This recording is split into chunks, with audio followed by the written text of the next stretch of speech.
and ever wonder what happens when a character loses all the qualities that made them compelling. Um, it's a risk every show takes, but sometimes the transformation feels complete. And this is the story of Nate Jacobs, a figure once central to the intensity of and how season 3 fundamentally altered his trajectory. Uh, Nate began as a deeply troubled young man, shaped by a disturbing discovery about his father. This wasn't simply villainy, it was a complex exploration of how aggression and toxicity take root. Um, Jacob Elordi's performance was captivating, showcasing both charm and chilling darkness. But um, he wasn't just a catalyst for drama. Um, uh, Nate actively drove the plot, investigating his father, blackmailing Jules, and making calculated moves. He was a force to be reckoned with, a character you love to hate, and whose actions felt undeniably authentic.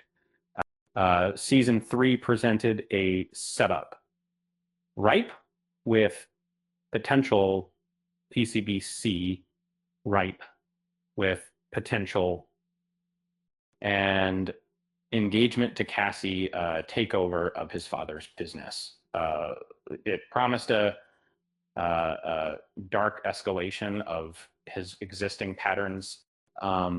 But what unfolded was something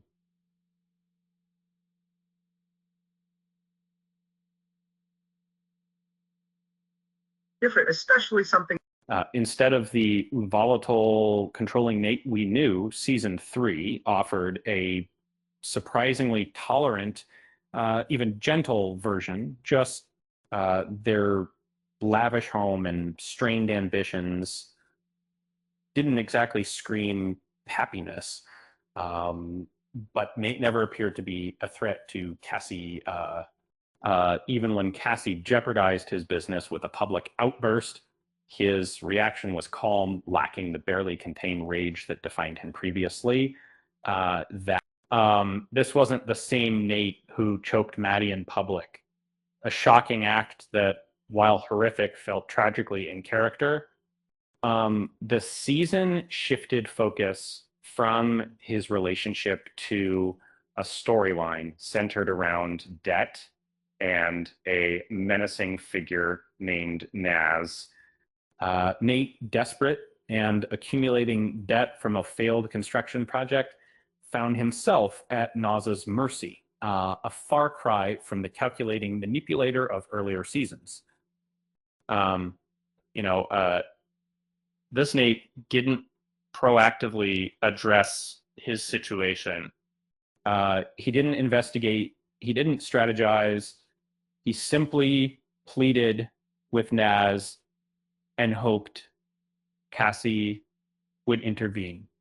It was a passive role, stark contrast to the active driving force uh, he once was.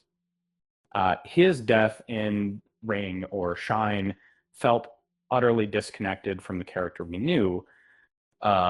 Buried alive and attacked by a rattlesnake, it resembled a scene from a crime thriller, not the emotionally charged world of Dashmata. The circumstances of his death emphasized his desperation and his reliance on Cassie, stripping away any trace of the complex, formidable personality that had captivated audiences. It felt like watching a different character inhabit Nate's body. Um, Watching season 3 felt like waiting for the other shoe to drop, for the familiar darkness to resurface. Um, his death confirmed that the Nate Jacobs of seasons 1 and 2 was truly gone. It's almost like the writers accidentally gave him a personality transplant. With that said, thanks for watching, and until next time, I'm bad. I'm on right.